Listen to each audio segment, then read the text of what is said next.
Hi again, everybody. Just continuing on with the post-acute withdrawal syndrome series, and we're just continuing on, and we're going to talk about the uppers coming off the acute withdrawal for cocaine, crack, methamphetamine, any kind of upper that you might be taking.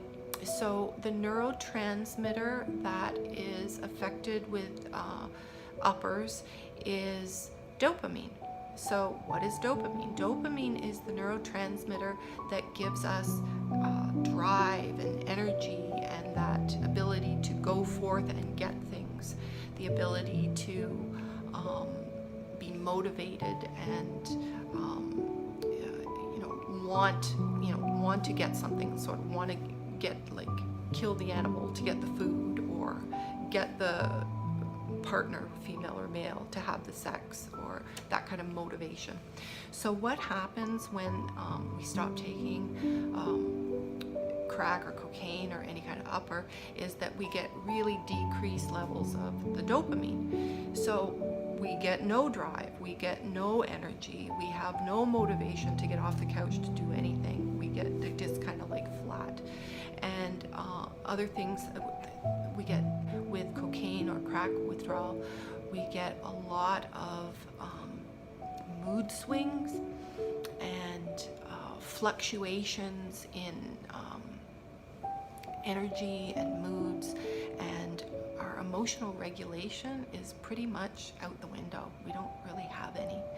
So there can be panic, there can be really severe depression, like low mood, just no energy to get up and do anything, like really low moods. Some of the other thing is impulse control. Impulse control can be like out the window as well, so that we don't have that ability to keep ourselves in check and say, maybe that's not a good idea for me to do that right now, and so you might do impulsive things, that kind of thing. Mood swings, and there can be paranoia, and paranoia can go on for a while. Like, it's not only in that acute phase. You can get, I've seen guys have paranoia like 3-4 months after not having any stimulants. So it can go way into the post-acute phase as well with the paranoia.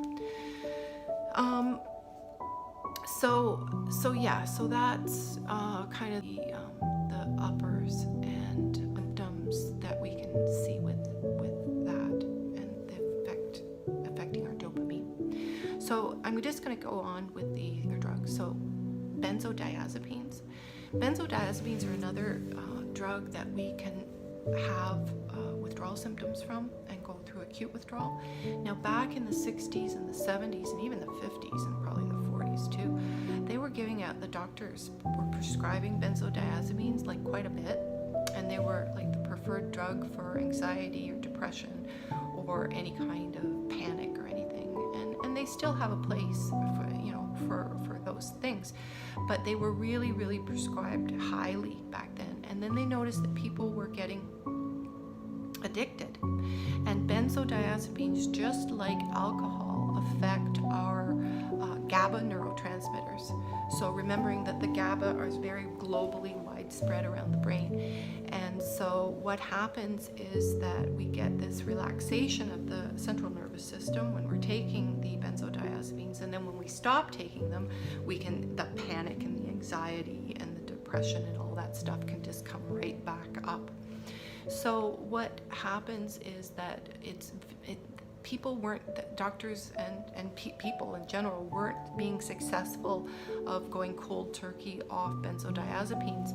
So they started medically monitoring and tapering people off benzodiazepines, and that seems to work quite well. So if you're taking Valium for a long time, right? And there's people out there that are still like been taking Valium for 20 years, 30 years, 40 years, and they're not coming off it. So just making, the doctor can medically wean you so that you're not coming off right away, and that you're decreasing slowly, so that when you are at a low level, they might even change the drug, like they give you a different type of benzodiazepines, which is a little easier to come off, like right when you're really low. So just tapering, medical taper, is the way to go for the benzodiazepines. And so, sleeplessness is another thing that you can get, because the benzodiazepines have been helping you sleep, and then you stop taking them and you're not sleeping and you're agitated. And some people go through a lot of crying spells coming off benzodiazepines. Like, it really affects the mood.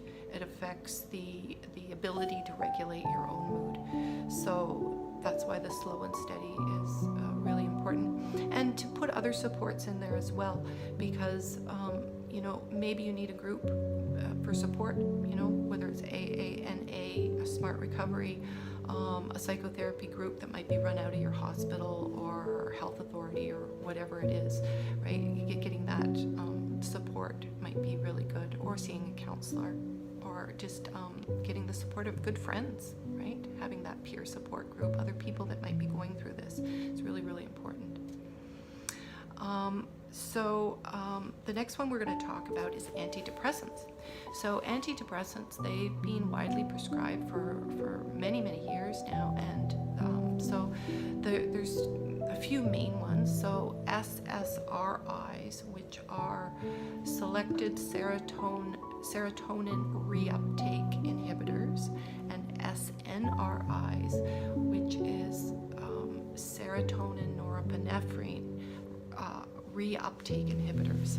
So these types of drugs work on the neurotransmitter serotonin and norepinephrine, either or both, and they can really help increase the mood. So if people have depression or anxiety, these drugs can really help increase the mood. And so some people have been on them a long time, and they want to come off them. And just making sure that when you're coming off your antidepressants, you're really in the right place. So really reflecting and asking yourself these tough questions, like, why do I want to come off my antidepressant? Am I no longer depressed? Is everything in my life going well now? Do I have the ability to regulate my own emotions? Do I have the ability to handle external things that happen in my life? So really reflecting on why you want to come off the antidepressants, and if you're ready. Because if you're not ready, why would you want to do it, right? It might just and I've seen this happen too. People are on antidepressants and they're in early recovery, and what happens is they go off the antidepressants, they crash, and they end up relapsing. So really reflecting on what the reasons are that you want to come off the antidepressants, and if you're ready, right? You might not be ready. Some people can be on them for 10, 12 years before they're ready to come off. And another thing is to have that medically monitored. So what are some of the acute withdrawal symptoms for this antidepressants? So brain zaps. So what happens is you can have like roller coasters in your brain, like woo, you're going, your brain just feels like it's literally on a roller coaster. Or you can have these little zaps, and your brain can be like going sort of like right, and it feels just like, and there's this sort of anxiety that you can feel with it, and unable to really, like, confusion, like it's a kind of a confusion, unable to think, unable to really take information in, like your learning seems to be impaired with coming off antidepressants. And it can be not very pleasant at all. So and some people, like, they get digestive issues where they can't eat, or they're overeating, or they're getting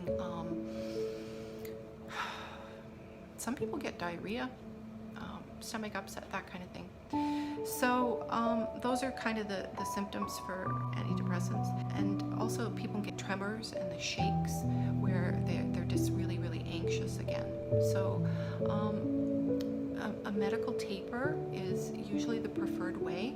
So, if you're, say, on 150 of venlafaxine for example, you would then go down maybe to, well, of course, medically monitored with your physician, to 112, stabilizing there for maybe a month, maybe 2 months, then going down to 75, stabilizing there, then going down to 37.5, and always like really seeing if you're able to handle these decreases.